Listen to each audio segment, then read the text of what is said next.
Hello అండి, అందరికీ welcome to గణపతీస్ kitchen. ఇక్కడ ఇవాళ రెసిపీ వచ్చేసి గోబీ మంచూరియన్ రైస్ అండి.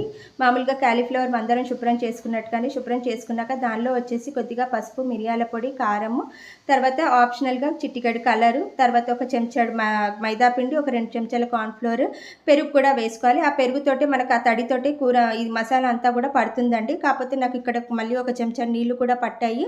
అంతే. ఇది కలుపుతూ ఉండగా నేను పక్కన బగోన్లో కూడా నూనె రెడీ చేసి హైకి పెట్టి ఉంచానండి. ఇంకా నూనె కూడా కాగిందని చెప్పేసి ఈ కలుపుకున్నదంతా కూడా దానిలో వేసేసి వేయించుకుంటున్నాను.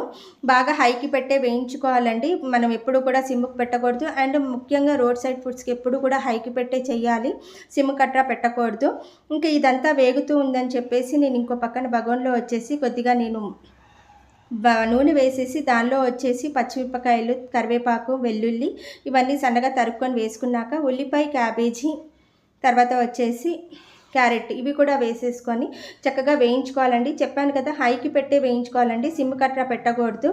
ఇదంతా వేగిపోయాయి అని చెప్పేసి నేను దానిలో వచ్చేసి కొంచెం మసాలా వేసానండి. మసాలా పొడి, తర్వాత వచ్చేసి మిరియాల పొడి, తర్వాత వచ్చేసి కారం కొంచెం ఎక్కువ పడుతుందండి రోడ్ సైడ్ ఫుడ్కి. ఆ పిల్లలు అలాగే ఇష్టంగా తింటారు. అంత కారంగా ఉన్నా కూడా వాళ్ళకి అలాగే నచ్చుతుంది. ఇంకా బయట తినే బదులు మనం ఇంట్లోనే చేసుకోవచ్చు కదా.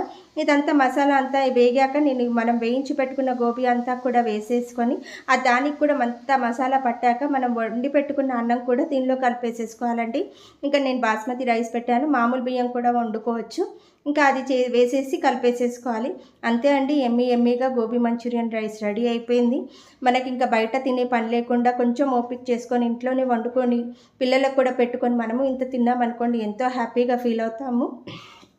పిల్లలకు కూడా హ్యాపీగా అనిపిస్తుంది. ఇంకా బయట తినే పని లేకుండా హెల్తీ ఫుడ్ ఇంట్లోనే రెడీ అయిపోయింది. So please like, share and subscribe.